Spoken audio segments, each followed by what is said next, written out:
चला लोकशाही आणूया.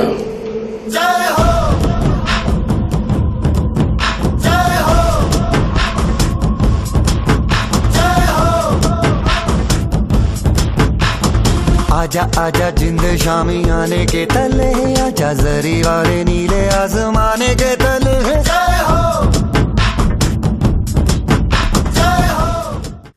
चला लोकशाही आणूया. विधानसभेवर लोकशाहीचा झेंडा फडकूया. सत्ता आणि पैसा ही राजकारणाची दोन मुख्य उद्दिष्टे. यासाठी अनेक जण राजकारणाच्या आखाड्यात उतरतात आणि निवडणुका लढवतात.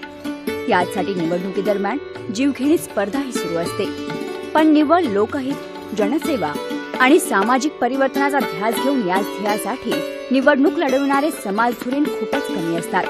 यापैकीच एक राजकीय आखाड्यात उतरलेले ध्येयवादी, प्रामाणिक, जनसेवेशी एकनिष्ठ असलेले आणि सक्षम उमेदवार म्हणजेच KR गोपालन.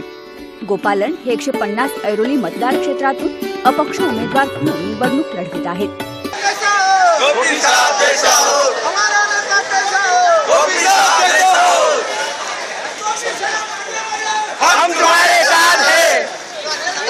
त्यांची निवडणूक निशाणी आहे गॅस सिलेंडर. ऐरोली मतदारसंघातील घनसोली येथे मागील अनेक वर्षांपासून ते राहतात. TTC औद्योगिक परिसरात उद्योजक म्हणून व्यवसाय करीत असलेल्या KR गोपालन यांना त्यांनी सामाजिक क्षेत्रात केलेल्या उल्लेखनीय कार्यामुळे ते सर्वांनाच हवेसे वाटतात. यासाठी लोक त्यांना प्रेमाने गोपी असे म्हणतात. गोपालन व्यवसायाने उद्योजक असले तरी त्यांनी इथपर्यंत पोहोचण्यासाठी जीवनाचा अत्यंत खडतर मार्ग अवलंबला आहे. लहानपणीच त्यांना गरिबीचे चटके सहन करावे लागले.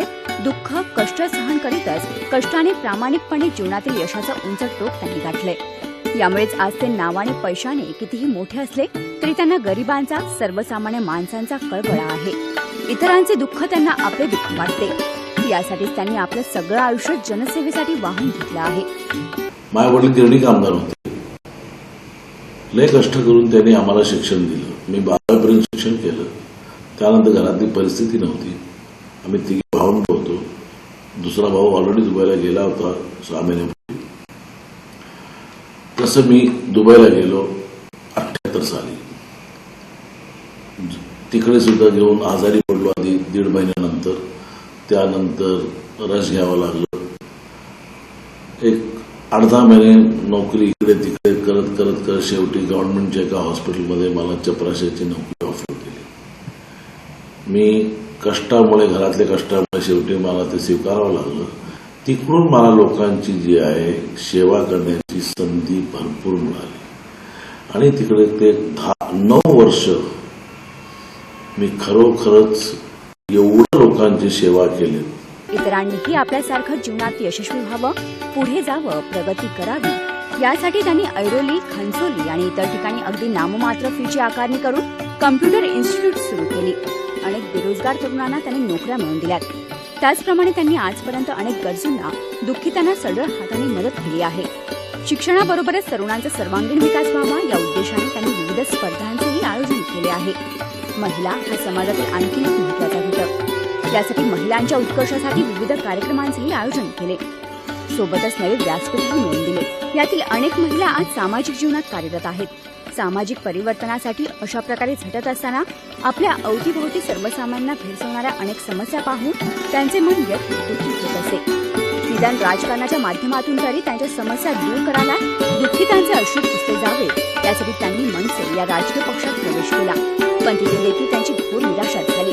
सर्वच पक्ष सत्ता आणि पैशाच्या मागे धावत असल्याचे दिसल्याने यासाठी राजकारणाच्या आखाड्यात उतरून स्वबळावर अपक्ष म्हणून लढा दिला पाहिजे हे ध्येय उराशी बाळगले.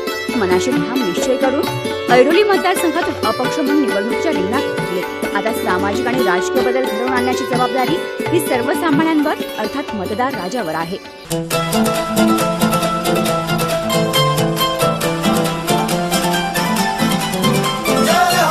चला लोकशाही आणूया.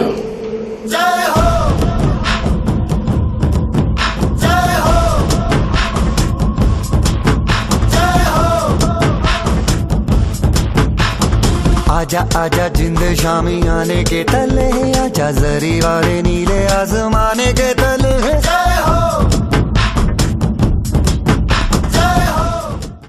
आज त्यांच्यासमोर प्रचंड शक्तिशाली प्रतिस्पर्धी उभे ठाकले असताना आपल्या प्राणांची बाजी लावत ते आज त्यांच्याशी लढा देत आहेत.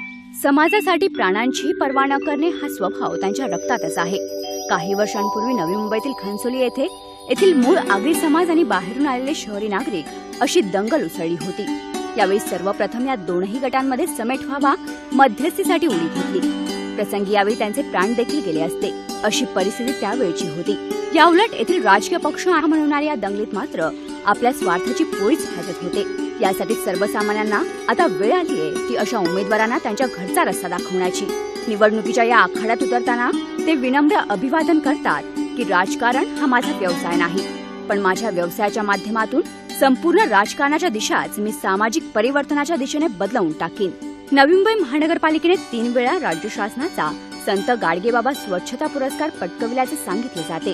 पण खरोखरच नवी मुंबई स्वच्छ आणि नीटनेटकी आहे का? ठिकठिकाणी कचऱ्याचे ढीग साचले आहेत. महापालिकेकडून हा कचरा उचललाच जात नाही. यामुळे मलेरिया सारख्या रोगाचा प्रादुर्भाव वाढला आहे. पण याकडे लक्ष द्यायला राजकारण्यांकडे वेळ नाही. महापालिका रुग्णालयात पुरेशा आरोग्य सेवा उपलब्ध नाहीत. यासाठी रुग्णांना अनेक वेळा मुंबईतील रुग्णालयात पाठवावे लागते. हे सर्वसामान्य जनता उघड्या डोळ्याने बघत आहे. नवी मुंबईचा देशातील श्रीमंत महापालिका म्हणून गौरव होत असताना येथे पुरेशी आरोग्य सेवाच नाही, परिवहन सेवा, रेल्वे सेवा पुरेशी नाही. मग या श्रीमंत महापालिकेचा पैसा जातो तरी कुठे? तर आज पालिका, मी तुम्हाला आता सांगतो, पालिका काही करत नाही. पालिका त्या नावात फक्त पैसे छापतायत. हे मी सिद्ध करू शकतो. 100 रुपयाचं काम 500 रुपये म्हणून करतील आणि काम पण नाही होत. जसे लाईट लागतात, इकडे 100 लाईट लागायचे आहेत तर 10 लाईट इकडे लावतात, ओके म्हणतात, ते लाईट उचलून घेऊन येतात आणि ते इकडे लावतात, इकडचं ओके म्हणतात, मग ते इकडून काढतात, मध्ये लावतात, ओके म्हणतात. शेवटी झालं सॅटेलाइट सिटी. ह्याला सिटी विदाउट लाईट मी म्हणू शकतो. आज नवी मुंबईची ती परिस्थिती आहे. तर येथील राजकीय नेत्यांच्या घशात येथील भ्रष्टाचाराला काही सीमा चुकली नाही. हा भ्रष्टाचार ओळखूनच मध्यंतरी गोपालन यांनी अण्णांच्या भ्रष्टाचार विरोधी आंदोलनाचा कास धरला होता. पण या भ्रष्ट राजकारण्यांना त्यांच्याच भाषेत उत्तर दिले पाहिजे हे लक्षात आल्यानेच ते आज निवडणुकीच्या रिंगणात उतरले आहेत. आज त्यांना साथ हवी आहे सर्वसामान्य जनतेची आणि त्यांच्या मतांची. देशातील सर्वात मोठा औद्योगिक पट्टा हा नवी मुंबईत आहे. पण या विभागाची आज काय स्थिती आहे? महापालिकेला, राज्य शासनाला कोट्यावधीने कर देणाऱ्या भागाला कोणत्याही पायाभूत सुविधा उपलब्ध नाहीत. रस्त्यांची अत्यंत दुरावस्था झाली आहे. रस्त्याने वीज पुरवठा नाही. भरमसाठ करामुळे 30% कारखाने आज गुजरातमध्ये स्थलांतरित झाले. येथील व्यावसायिक आज अत्यंत वाईट अवस्थेत आहेत. गोपालन, आपण निवडून आल्यास या विभागाचा तर संपूर्ण कायापालट तर करूच, शिवाय नवी मुंबईच्या विकासात याचेच मोठे योगदान राहणार आहे. याच औद्योगिक परिसरात मोठी झोपडपट्टी पसरली आहे. तर 21व्या शतकात आज देखील येथे जळणासाठी लाकूड फाटा वापरला जातोय. ही मोठी शोकांतिकाच म्हणावी लागेल.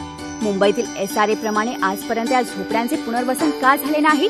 कारण या राजकारणाला गरिबांशी काही घेणे देणेच नाही. ऐरोली विभाग आज गुन्हेगारीच्या दृष्टिकोनातून सर्वात संवेदनशील मानला जातोय. आजपर्यंत या विभागातून 3 नगरसेवकांची हत्या झाली आहे. मग सर्वसामान्यांच्या जीवाचे मोल ते काय असणार? आज येथे निवडणूक रिंगणात उतरलेल्या उमेदवारांची पार्श्वभूमी देखील गुन्हेगारी स्वरूपाचीच आहे. याउलट आज त्यांच्यासमोर स्वच्छ, चारित्र्यवान, प्रामाणिक आणि जनतेशी एकनिष्ठ राहणारा, त्यांची सुखदुःखे जाणून घेणारा आर गोपालनसारखा उमेदवार उभा आहे. आता निवड जनतेला करावयाची आहे. गोपालन राजकारणी नाही, त्यांना राजकारण करायचं नाही, तर प्रस्थापित राजकारण्यांबरोबरच लढा देत त्यांना संपूर्ण सामाजिक परिवर्तन घडवून आणायचं आहे. त्यासाठीच त्यांचा वचननामा आहे.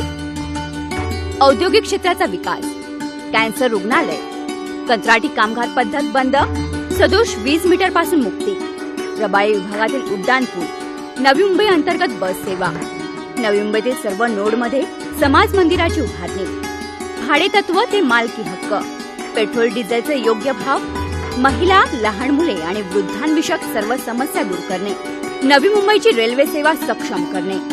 शेवटी गोपालन म्हणतात, इंडस्ट्री वाढवणार, नोकऱ्या देणार, लोकांना त्रास होत असेल औषधं, पाणी हे मी फ्री करून देणार आणि एज्युकेशनसाठी, शिक्षणासाठी मी त्यांना पूर्ण मदत त्यांना करणार आणि त्यांचं लाईफ चांगलं ठेवायचं मी आज सत्यप्रतिज्ञा करतो. यासाठी आज गॅस सिलेंडर समोरील बटन दाबून KR गोपालन यांनाच प्रचंड बहुमतांनी निवडून देऊ सामाजिक परिवर्तन घडवून आणा. चला लोकशाही आणूया.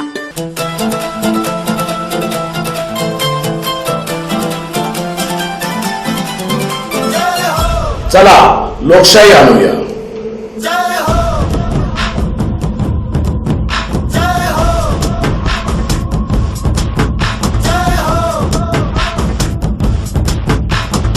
आजा आजा जिंद शामी आने के तले, आजा जरी वाले नीले आसमाने के तले. जय हो